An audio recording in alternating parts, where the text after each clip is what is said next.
Bharatiya Janata party ने 1975 के दौरान लगाए गए आपातकाल को लोकतंत्र की हत्या बताते हुए आपातकाल की वर्षगांठ को काला दिवस के रूप में मनाया। इस अवसर पर बीजेपी के प्रदेश महामंत्री अजीत मंडल ने थाईलैंड स्थित होटल में संगोष्ठी का आयोजन किया, जिसमें भाजपा के कई पदाधिकारी और कार्यकर्ता शामिल हुए। इन सभी को आपातकाल के दौरान किस तरह से स्थिति बनी और क्या हालात रहे, इसकी जानकारी देते हुए आपातकाल के संघर्ष को सबके सामने रखा। इस मौके पर बीजेपी शहर अध्यक्ष रमेश सोनी, उप महापौर नीरज जैन से सभी के हाथों में काली पट्टियां बांधी गई और सभी के अपने उद्बोधन में कांग्रेस द्वारा लगाए गए आपातकाल को लोकतंत्र की हत्या बताते हुए किस तरह से इस दौरान जनता पर कुठाराघात किया गया और पार्टी के संघर्ष पर इसका किस तरह से मुकाबला किया गया, इसकी जानकारी दी गई। आज की युवा पीढ़ी आपातकाल के दौरान क्या हुआ ये नहीं जानती, इन सभी युवाओं को ये जानकारी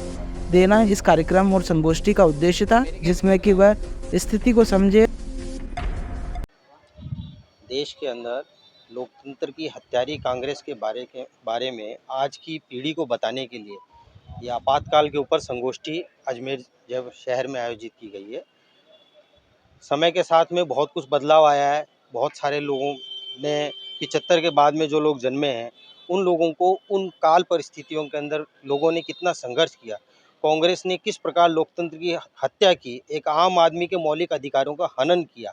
इस सब को अपने लोगों को बताने के लिए आज की संगोष्ठी आयोजित की गई है। आज 25 जून जो कि आपातकाल की वर्षगांठ है और जिस प्रकार से सन 1975 के अंदर तत्कालीन जो हमारी प्रधानमंत्री थी इंदिरा गांधी, उन्होंने जिस प्रकार से लोकतंत्र की हत्या करके और नागरिकों के जो मूलभूत अधिकार और उनके संवैधानिक अधिकार थे उन पर जिस प्रकार से प्रतिबंध लगाया और जिस प्रकार की बर्बरता और यातनाएं उस समय की गई पूरे देश भर के अंदर, और उसके पीछे केवल एक बात कारण था कि सन 1971 का जो चुनाव लोकसभा का इंदिरा गांधी लड़ी और रायबरेली से जब वो निर्वाचित हुई तो उनके सामने रहे प्रतिद्वंदी राजनारायण जी ने जिस प्रकार से कोर्ट के अंदर जाकर के इस बात को उठाया कि इंदिरा गांधी ने जो है सरकारी मशीनरी का उपयोग करके चुनाव जीता था। निश्चित रूप से उस पर कोर्ट ने 4 साल बाद फैसला दिया और उनको सस्पेंड किया और सस्पेंड करने के साथ ही 6 साल तक का प्रतिबंध उन पर चुनावी लड़ने के ऊपर लगाया। उसके प्रतिशोध की ज्वाला में जो है जलते हुए इंदिरा गांधी ने इस प्रकार का एक कृत्य उठाया और आपातकाल उस समय लागू किया। जिस प्रकार से उस समय के तत्कालीन नेताओं को जेल में डाला गया, उनके साथ जिस प्रकार की यात्राएं उनको दी गई, यानी कुल मिलाकर के काला अध्याय इस लोकतंत्र के अंदर इंडिया भारत जो कि हमारा मदर्स ऑफ डेमोक्रेसी कहलाता है और उसके अंदर इस प्रकार का जो कृत्य रहा निश्चित रूप से निंदनीय रहा। और प्रतिवर्ष हम इसको एक काले दिवस के रूप में मनाते हैं और हमारी भारतीय जनता पार्टी की आने वाली पीढ़ी उस समय के हमारे तत्कालीन जो महापुरुष रहे, हमारे नेता रहे, उनके संघर्ष के उस गाथा को वो जान सके, समझ सके, इस नाते हर वर्ष ये कार्यक्रम आयोजित किया गया है। आज हमारे बीच यहाँ पर भारतीय जनता पार्टी शहर जिला अजमेर द्वारा इसकी वर्षगांठ पर विचार संगोष्ठी रखी गई है। हमारे बीच हमारे प्रदेश के मंत्री आदरणीय अजीत जी मंडल साहब मुख्य वक्ता के रूप में हमारे बीच में पधारे हैं और हमने सबने काली पट्टी बांध करके इस काला दिवस को मनाने का जो एक निर्णय लिया और कुल मिलाकर के जो एक कार्यक्रम हुआ, एक आने वाली पीढ़ी को इस अध्याय को समझने और जानने के लिए किया गया। आपातकाल के 50 वर्ष पूरे होते इस वर्ष हो रहे हैं। देश का वो काला अध्याय जिस पर आम जन से लेकर मीडिया तक, राजनीतिक व्यक्ति से लेकर सांस्कृतिक और कलाकारों तक सबकी बोलने पर पाबंदी लगाने का काम इंदिरा गांधी ने 1975 में किया था। वह आज ही का दिन है जब 25 जून की आधी रात होने से पहले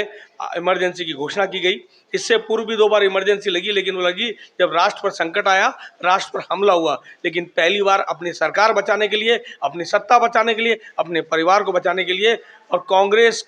का शासन करने के लिए इंदिरा गांधी ने आपातकाल लगाया और आपातकाल की विभीषिका जिन्होंने झेली 634 दिन आपातकाल रहा 31 मार्च तक। उनमें जयप्रकाश नारायण से लेकर अटल बिहारी वाजपेयी से लेकर लालकृष्ण आडवाणी से लेकर नीतीश कुमार से लेकर वो सभी नेता जो कि विपक्ष में थे, 25 जून की जो रैली हुई, सिंहासन खाली करो के जनता आती है रामलीला मैदान की, उस रैली से घबरा करके इंदिरा गांधी ने आपातकाल लगाया। आज देश में आंतरिक लोकतंत्र खतरे में बताने वाले कांग्रेस के वो लोग ये बताएं कि उस समय सीधा कलाकारों से लेकर सांस्कृतिक रचना करने वालों से लेकर कविता लिखने वालों से लेकर प्रेस पर,